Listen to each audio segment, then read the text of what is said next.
C'est parti pour ce cours, le SEO pour les développeurs. Pour les développeurs, ça va être le référencement naturel, comment optimiser son code, un site et tout ce qui tourne autour pour apparaître plus haut dans les résultats de recherche.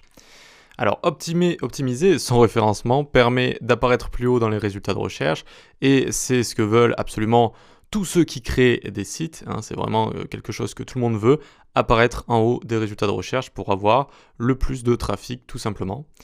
De faire en sorte que les utilisateurs restent plus longtemps et effectuent plus d'actions, parce que apparaître en haut des résultats de recherche, c'est bien, mais avoir une bonne rétention et faire en sorte que les utilisateurs ne quittent pas la page directement après y être allés, donc ne pas avoir un taux de rebond qui soit élevé, c'est aussi très important et ça joue dans votre SEO. Donc SEO, ça veut dire Search Engine Optimizer, donc ça va être une optimisation pour les moteurs de recherche, ça a été traduit en référencement naturel en français.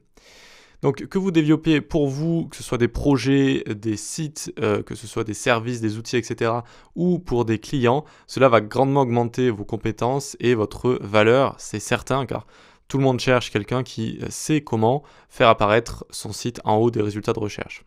Voilà, donc il ne faut pas avoir peur du SEO, ça va juste être un ensemble de compétences et de connaissances à savoir avec une sorte de checklist qu'on va avoir à chaque fois qu'on développe quelque chose et ça va nous permettre donc d'optimiser un site pour qu'il apparaisse le plus haut possible. Les piliers du SEO, ça va être la rapidité, les performances, donc en combien de temps le site va apparaître, tout simplement.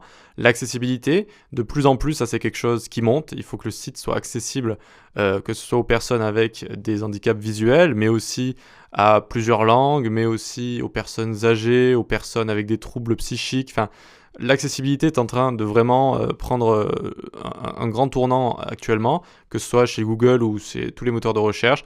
Ils mettent de plus en plus l'accent dessus. Donc je vous montrerai comment on gère l'accessibilité d'un site.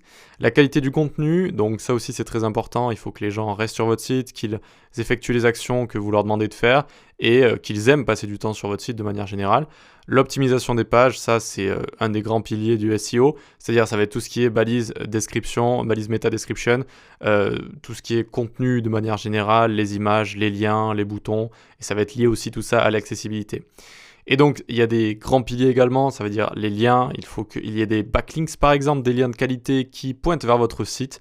Donc, si par exemple vous avez un blog sur, je ne sais pas, le surf, eh bien, si vous avez des sites déjà connus de surf qui envoient des liens vers votre site, on appelle ça des backlinks, eh bien, ça va vraiment booster votre SEO et vous apparaîtrez beaucoup plus haut dans les résultats de recherche. Ok, on verra également comment trouver des mots-clés en fonction du thème de notre site.